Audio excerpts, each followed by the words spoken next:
우리 옆에 분, 뒤에 분하고 인사하겠습니다. 오늘도 승리하셨습니다. 우리 같이 인사하겠습니다. 우리 한 번 더 인사하겠습니다. 오늘도 힘 얻어 승리하시기 바랍니다. 예, 우리 마지막으로 인사하겠습니다. 오늘도 다 함께 이 복음을 삶으로 살아냅시다. 우리 같이 인사하겠습니다. 예, 변화시키려면 보여줘라 라고 하는 그러한 말이 있습니다. 술에 찌들어 살던 사람이 예수님을 만나더니 딴 사람이 됐어요. 그러한 삶이 바로 바로 옆에서 있다면, 야, 정말 예수님 살아계시는가 보다, 이렇게 깨닫게 되는 거죠.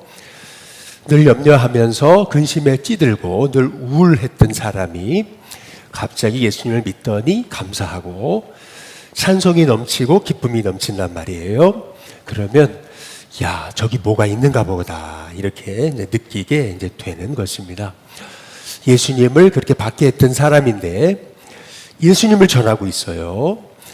오히려 자기가 예수님 전함으로 고난을 당합니다. 만약에 그렇다면, 이러한 변화된 삶을 가까이서 볼 수 있다면, 그러면 주님 살아계시는구나 라고 하는 것을 느낄 수가 있겠죠.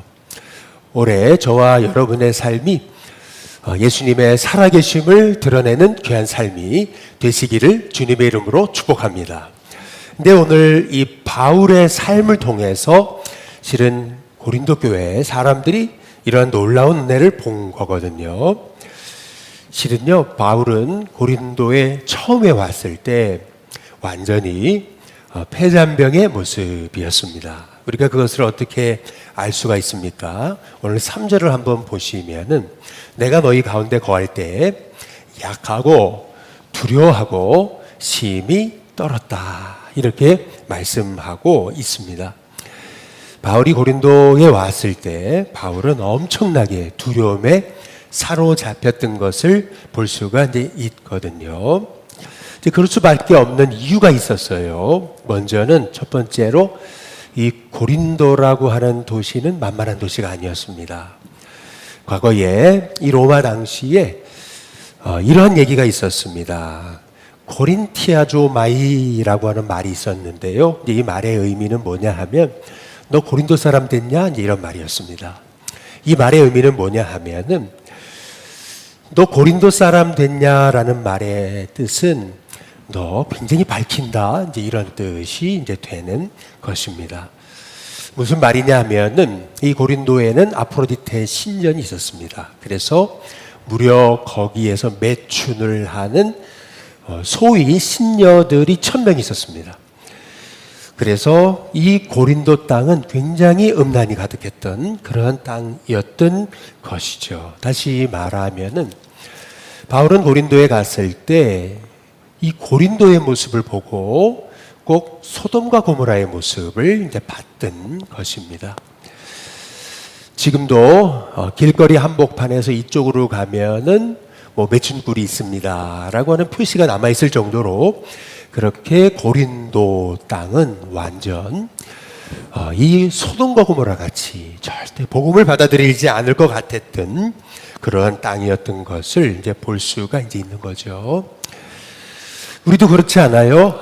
여기 남대문이 전도가 될까? 이 명동 땅이 정말 복음으로 새로워질까? 우리도 이 땅을 바라볼 때 정말 여기에 복음의 역사가 일어날 수 있을까라고 하는 그러한 두려움이, 또 그러한 불신이 우리 가운데 있지 않습니까?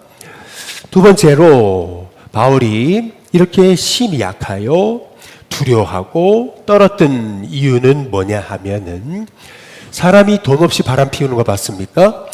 사실 이렇게 고린도가요, 음란이 가득했다라고 하는 얘기는 뭘 의미하는 거냐면은, 굉장히 부유한 도시였던 것을 볼 수가 있습니다. 굉장히 복을 많이 받은 도시였는데요, 항구 도시에다가 엄청나게 부유한 물질들이 풍부했던 곳이었습니다.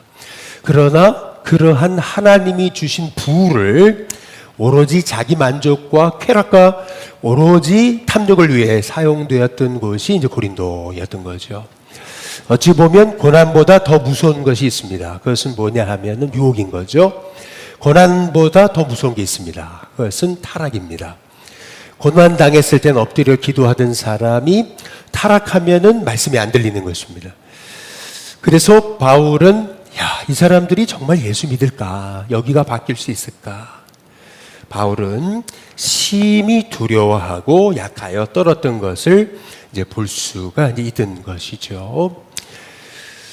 여기 회원동에는요, 실은 연세 드신 분들 많고요. 그리고 고층 아파트 빌딩이 있습니다.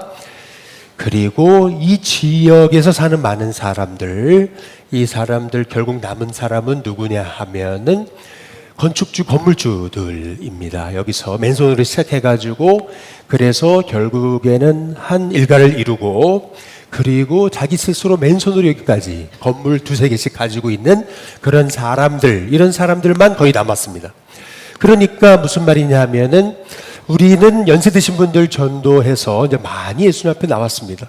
그런데 이제 우리가 뛰어넘어야 될 부분, 그것은 뭐냐 하면은 여기 회원동의 소위 맨손으로 서울 땅에 올라와 가지고 그렇게 부지런하게 살아서 어느 정도 굉장히 부자가 된 사람들, 소위 건물주들, 소위 여기에서 소위 좀 돈 좀 있다고 하는 사람들, 이런 사람들, 여러분 우리가 이제 기도하고서 전도의 문을 열어달라고 기도해야 될 줄로 믿습니다. 결국에는요, 우리의 생각에는 그렇거든요. 저 사람들 예수 믿을까? 이런 생각이 들거든요. 이게 바울의 마음과 똑같은 거였습니다. 지금 바울이 그런 것입니다. 이게 보니까 그런 거잖아요. 전도하려고 봤더니 이 사람들 엄청 잘 살거든요. 나보다 훨씬 잘 살거든요. 전도하려고 봤더니 이 사람이 훨씬 나보다 똑똑해요. 그리고 전도하려고 봤더니 부족한 게 하나도 없거든요. 그러니까 이 사람들 도대체 예수 믿을까? 이제 우리가 그런 마음을 갖게 될 때가 이제 있지 않습니까? 이제 바울의 심령이 이제 그랬던 것입니다. 그리고 세 번째, 바울이 이렇게 약하고 두려워하고 심히 떨었던 이유는 뭐냐 하면은 그게 아덴에서 선교에 실패했기 때문에 그렇습니다. 그런 거 있잖아요. 실패가 습관이 된다고.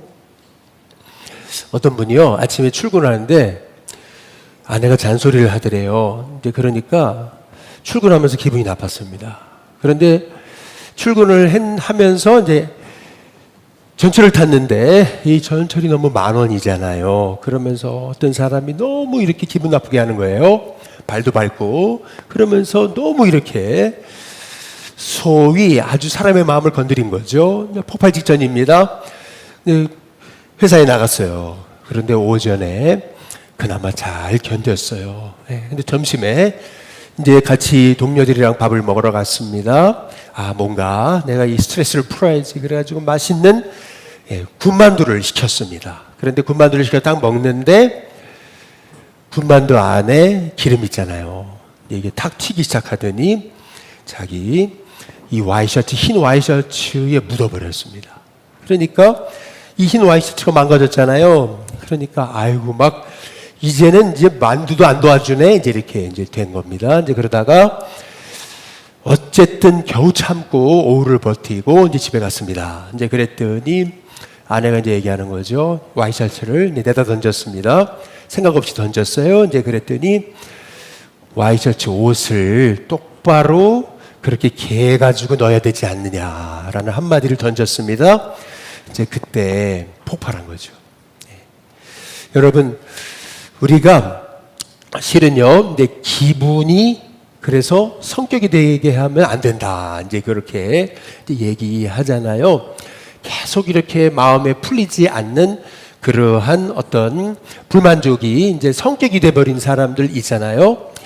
그런데 마찬가지로 이제 바울도요, 이제 그런 겁니다.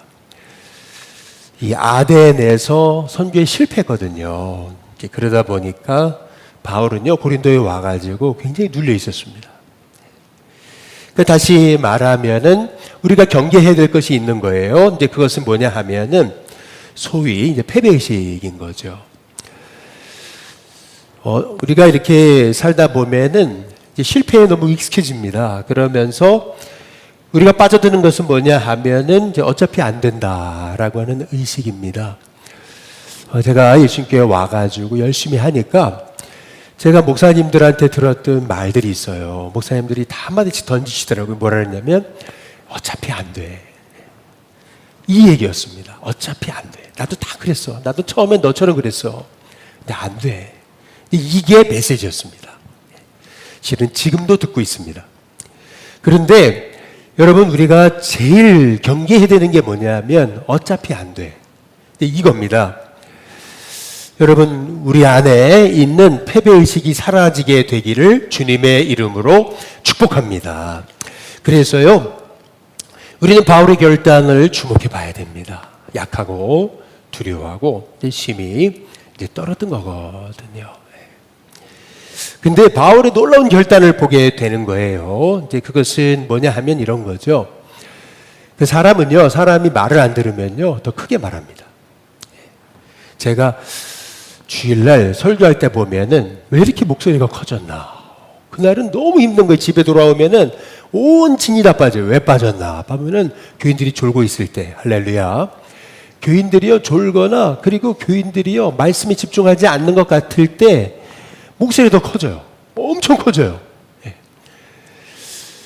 그 사람이 그런 거예요. 안 되면은 더 크게 하는 것보다는 오히려 더 작게 하는 게 사람들이 집중하는데 더 좋은 거거든요. 더 크게 하면 더 안 들어요. 근데 나도 모르게 설교를 안 들으니까 더 크게 해요. 그리고 물에 빠지면 사람이 어떻게 합니까? 힘을 빼야 되는데 딱 맡겨야 되거든요. 몸을 물에 맡겨야 되는데 그게 안 되는 거예요. 물에 빠지면 더 힘을 온몸을 힘을 주는 이제 것이죠. 그래서 하는 말이 있잖아요. 힘 빼라고. 여러분 옆에 분한테 한번 인사해 보시겠습니다. 힘 빼시기 바랍니다. 한번 인사해 보겠습니다. 여러분, 일이 뜻대로 안 되면은요, 더 힘 주면 부러집니다. 보니까 그렇더라고요. 아이들이 말 안 들어요? 그러면 더 다그치고 막 그러면은요, 애들 부러집니다. 관계가 부러집니다. 보니까 그렇더라고요. 보니까요, 말 안 듣잖아요. 그러면은요, 기도해야 되더라고요. 맡기고 기도하고, 그리고 기다려야 되더라고요. 그리고 사랑하고, 그리고요, 먼저 내가 바뀌어야 되더라고요. 보니까. 그리고 정말 하나님의 자식 아닙니까? 이제 이렇게 엎드리니까 결국에는 이게 다 돌아서더라고요. 보니까. 관계가 회복되고. 그러니까 근데 사람이 문제는 뭐냐면은 문제를 만나면은 자기 문제를 모르는 거예요. 문제를 만나면 다른 사람들 다 알고 있거든요. 그 문제를. 근데 자기만 모르는 거죠. 힘이 들어가는 거를 본인이 이제 모르는 거예요. 내가 힘이 들어갔었구나. 이제 이걸 모르는 거예요. 사람은. 그런데 오늘 여기 말씀해 보면 바울은 자기의 문제를 정확하게 인식합니다. 왜 아덴에서 실패했나? 바울은 정확하게 인식하잖아요. 그게 뭐냐면 내 지식, 내 힘, 내 언변으로 하려고 그랬던 겁니다. 언변으로, 자기 언변으로, 자기 배운 그 놀라운 헬라의 수사학을 가지고 그렇게 사람을 설득해 보려고 했던 것이 아덴에서의 실패구나 라고 하는 것을 이제 깨닫게 된 거죠. 그래서 바울이 세 가지 결심합니다. 오늘 말씀을 통해서 1절을 한번 보시면은 다 함께 같이 한번 읽어보겠습니다. 함께 읽습니다. 시작. 형제들아, 내가 너희에게 나아가 하나님의 증거를 전할 때에 말과 지혜의 아름다운 것으로 아니하였나니. 바울의 결심인 이것입니다. 사람의 방법으로, 사람의 말로, 사람의 지혜로 하지 않겠다라는 결심을 합니다. 또 두 번째, 그럼 어떻게 하려고 했는 거냐면 2절 같이 한번 읽어보겠습니다. 함께 있습니다. 시작. 내가 너희 중에서 예수 그리스도와 그가 십자가에 못 박히신 것 외에는 아무것도 알지 아니하기로 작정하였습니다. 다시 말해 바울의 결단이 이겁니다. 오직 예수, 오직 십자가, 오직 그리스도, 오직 복음으로 하겠다라고 바울은 결심하게 됐던 겁니다. 근데 우리는 그렇게 생각을 하잖아요. 아니, 그렇게 애쓰고 노력하는데 되냐? 아니에요. 하나님이 하시면 되는 줄로 믿습니다. 하나님이 하시면 됩니다. 그래서 바울은 오직 십자가, 오직 그리스도, 오직 예수. 내가 그것만 알기로 바울은 2절 한번 다시 보시면 2절 끝에 이렇게 얘기하잖아요. 딱 작정합니다. 마음에 결심을 합니다. 그래서 바울이 고린도에 와서 하려고 했던 가장 중요한 핵심이 있습니다. 이게 올해 저와 여러분의 문제를 푸는 방법이 될 수 있기를 주님의 이름으로 축복합니다. 그게 뭐냐면 4절입니다. 우리 같이 한번 읽어보겠습니다. 함께 있습니다. 시작. 내 말과 내 전도함이 설득력 있는 지혜의 말로 하지 아니하고 다만 성령의 나타나심과 능력으로 하여. 이제 바울은 결심한 거예요. 내 사람의 방법, 지혜, 언변술 아니라는. 이제 바울은 오직 성령의 나타나심과 성령의 능력으로 이제 이 고린도에서 교회를 세워가리라. 다시 말하면은 전도에 미련한 방법으로 이 바울은 이 고린도에서 주님의 복음을 전하기로 결심을 했던 거죠. 여러분 생각해 보면은 제가 여기 일신교회 와서 이제 생각해 보면은요, 딱 전도를 했을 때 처음에요 반응이 있었어요. 그게 뭐냐면 얼마나 그냥 쌀쌀하게 우리 예수 안 믿으니까 이제는 절대 오지 말라고 막 그렇게 쌀쌀하게 말. 야, 사람들 매몰차더라고요.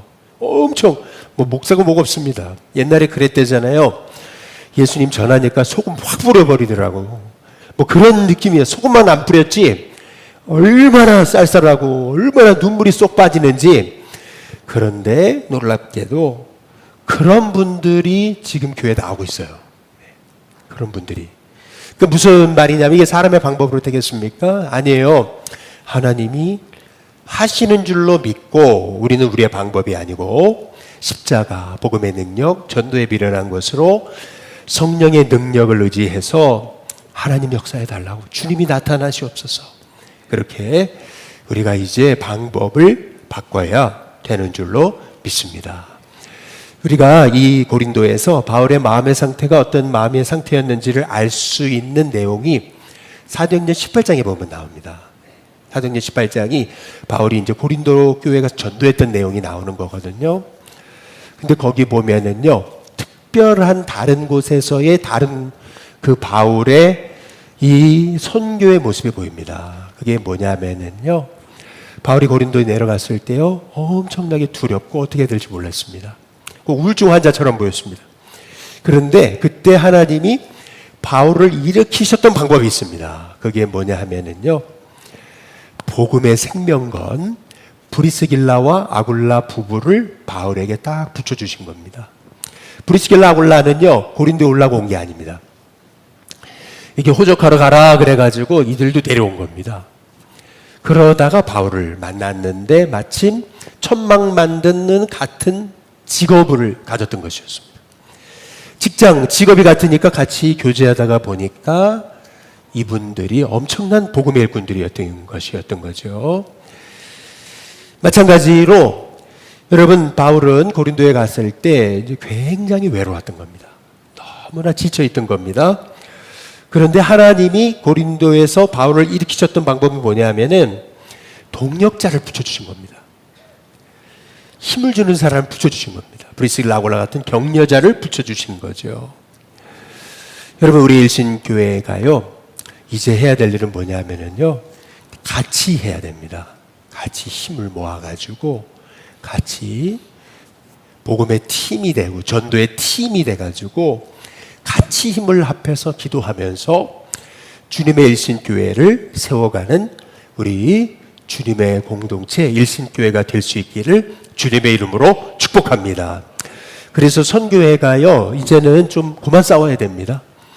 선교회에서요 이제는 조금 정치익이 그만하고요, 선교회에서 의견이 틀어지는 쪽으로 가면 안 되고요, 선교회에서 모여서 어떻게 하면 우리가 교회를 더 잘 섬길 수 있을까, 어떻게 하면 우리가 선교지를 더 잘 도울 수 있을까, 어떻게 하면은 우리 선교회가 우리 다음 세대를 위해 조금 힘이 될 수 있을까, 어떻게 하면 교회를 위해 우리가 헌신하고 봉사할 수 있을까, 같이 몇 명이라도 함께 마음이 하나가 돼서 팀이 되어지는 은혜가 있어야 될 줄로 믿습니다.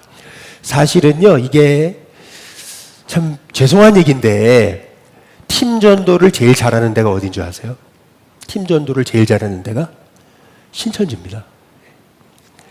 그 사람들은 한 사람에 대한 정보를 다 캐가지고요, 팀이 돼가지고 우연을 가장해가지고 툭 부딪혀가지고 이래가지고 막 그냥 고향이 어디냐 보니까 막 우연치 않게 고향이 같은 것처럼, 우연치 않게 직장이 같은 것처럼, 우연치 않게 뭐 친구인 것처럼 해가지고 그 옆에 또 보니까 가다가 또 누굴 만났는데 또 우연치 않게 자기가 뭐 관계되는 사람 만난 것처럼 이거 하나님이 하신 일이라고 이래가지고 그래서 한 사람을 녹여버리는 거죠. 그러니까 쉽게 말하면 팀 전도를 어디서 제일 잘하는가 봤더니 이단에서 잘하더라. 근데 교회는 팀 전도는커녕 팀 해체를 잘하더라. 여러분, 그렇게 된다면 어떻게 우리가 민족과 열방에 복음의 빛을 비추겠는가 라고 하는 걸 생각할 때 여러분 잘 한번 생각해 보세요. 바울도요, 고린도에 갔을 때요 거의 무너졌습니다. 그런데 바울을 일으킨 거는 브리스길라 아굴라 같은 부부였습니다.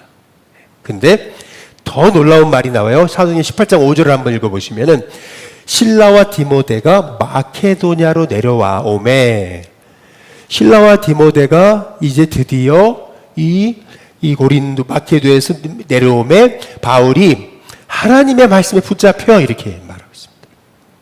다시 말하면 뭘 의미하는 거냐면은요, 바울이요 실라와 디모데가 딱 선교팀에 합류하니까 그때부터 바울이 회복된 겁니다. 하나님 말씀에 붙잡혀 유대인들에게 예수 그리스도를 밝히 증언하며 이렇게 나옵니다. 그러니까 무슨 말이냐면은 바울과 같은 사람에게도 동역자가 필요했다면 여러분, 저와 여러분에게도 동역자가 필요한 건 선택이 아닙니다. 누구나 혼자 못합니다. 혼자 주님의 교회를 세워가지 못하는 줄로 믿습니다. 우리 이 회원동 땅 또 일신교회 또 주님의 교회가 바로 서는 비결은 뭐냐면 이제 우리가 한 마음이 돼서 복음을 위해서 같이 팀이 되어 우리가 복음 전도에 힘쓰는 저와 여러분이 돼야 될 줄로 믿습니다. 그때 바울이요 실라와 디모데가 내려옴에 말씀에 붙잡혀 밝히 예수는 그리스도라 증거하거든요. 그랬을 때 회당장 소스네네가 전도가 됩니다. 그런데 회당장이 전도가 됐음에도 바울은 두려워 떨었던 것 같습니다. 그때 하나님이 밤의 환상 중에 바울에게 뭐라 하시냐면은 두려워하지 마라. 침묵하지 말고 담대하게 전해라. 너를 해할 자 절대 없다. 그러면서 하나님 뭐라 하시냐면은 이 성 중에 내 백성이 많다. 이렇게 말씀하고 계시는 것을 볼 수가 있습니다. 여러분, 우리는 생각이 바뀌어야 되는 줄로 믿습니다. 바울에게 고린도에 가서 복음을 전하게 하셨을 때 바울을 일으키셨던 한마디가 뭐냐 하면은 여기 소돔과 고모라야, 아브라함이 복음 전했을 때 10명도 전도 안 됐잖아. 10명의 의인도 없었거든. 여긴 안 돼. 사람 없어가 아니고 하나님은 딱 고린도에 갔는데 소돔과 고모라거든요. 그런데 하나님 뭐라 하셨냐면 여기 내 백성 많아 라고 하는 음성이었습니다. 마찬가지로 우리도요 사람이 없는 게 아닙니다. 하나님이 예비하신 사람이 많은 줄로 믿습니다. 그래서 이제 우리의 생각이 바뀌어 하나님이 예비하신 사람 많다. 내 백성이 많다. 그래서 이제는 우리가 바울의 방법으로 해야 될 줄로 믿습니다. 그것은 뭐냐면 내 지혜가 아니고 내 말솜씨가 아닙니다. 무엇이냐면 오직 예수, 오직 십자가, 오직 복음인 줄로 믿습니다. 그래서 우리가 성령의 나타나심과 능력을 의지하기 위해서 이제 일을 행하시고 그 일을 만들며 성취하신 하나님, 그 이름이 여호와라고 하시는 우리 하나님 앞에 부르짖어 기도함을 통해서 우리가 알지 못하는 놀라운 일을 우리가 눈을 떠서 봄을 통해서 하나님의 일하심을 볼 수 있는 저와 여러분이 돼야 될 줄로 믿습니다. 보니까 처음에 일신교회에 왔을 때 기도하다가 하나님이 이런 마음을 주셨었거든요. 어떤 마음이냐면은 네가 할 일은 전도밖에 없다. 이제 그런 말씀이셨어요. 다른 거 안 된다. 전도밖에 없다. 그래서 오로지 전도, 오로지 복음 전하는 데만 힘썼던 거예요. 정말 너무 미련할 정도로, 너무 어떻게 보면은 너무 좀 생각 없을 정도로, 그렇게. 그런데 그게 가장 큰 방법이었구나 라고 하는 것을 다시 한번 이제 깨닫게 이제 되는 거죠. 여러분, 저와 여러분이요, 이제 결국에는요, 전도하지 않으면은 여러분 누가 전도하겠습니까? 우리가 전도하지 않으면 누가 전도하고, 우리가 십자가를 말하지 않으면 누가 말하겠습니까? 이제 저와 여러분이요, 어찌 보면은 손발 다 하나님이 잘라놓으신 거, 그거는 이제 기도하라는 뜻이 아닌가, 그리고 오로지 예수님만 의지하라고 하는 뜻이 아닌가 라고 하는 생각을 갖고요, 오직 하나님 앞에 엎드려 가지고요, 하나님 앞에 기도할 때 여러분 한번 잘 생각해 보시면 요나는요 가서 순종하고 말씀 전했을 뿐입니다. 근데 역사는 하나님이 하신 줄로 믿습니다. 니느웨 땅 안 바뀔 줄 알았는데요, 바꾸신 분은 하나님이십니다. 사실 요나가 전도한 게 아닙니다. 하나님이 하신 것입니다. 마찬가지로 이제 우리에게 무엇보다 필요한 것은 결국에는 seeing is believing이라고요. 결국에는 우리가요 보여줘야 됩니다. 뭘 보여줘야 되냐면요, 바뀐 우리의 삶입니다. 변화된 우리의 삶이에요. 바울이 고린도에서 그렇게 낙심하고 절망했잖아요. 우울증 환자처럼 폐잔병처럼 그렇게 짓눌려 있었던 사람이요, 다시 일어난 딴 사람이잖아요. 마찬가지로요, 이제는 저와 여러분의 삶이 복음을 전하는 삶으로 새로워질 수 있게 되시기를 주님의 이름으로 축복합니다. 저와 여러분의 삶이 복음 편지가 될 수 있기를 주님의 이름으로 축복합니다. 우리 일신교회가 이 지역사회에 복음의 편지가 되는 은혜가 있어야 될 줄로 믿습니다. 그래서 우리 일신교회가 복음으로 일어서면은요, 이 땅은 저는 분명히 바뀌게 되는 은혜가 있게 될 줄로 믿습니다. 오늘 바울이 한 것처럼 내 말과 내 전도함이 설득력 있는 지혜의 말로 하지 않고 오직 성령의 나타나심과 능력으로 해서 하나님의 능력이 이게 사람의 지혜에 있지 않고 하나님의 능력이 있게 하려 합니다 라고 했던 이 고백이 우리 일신교회의 고백이 돼서 주님이 일신교회를 통해서 일하시는 것을 볼 수 있는 우리 2026년 될 수 있기를 주님의 이름으로 축복합니다.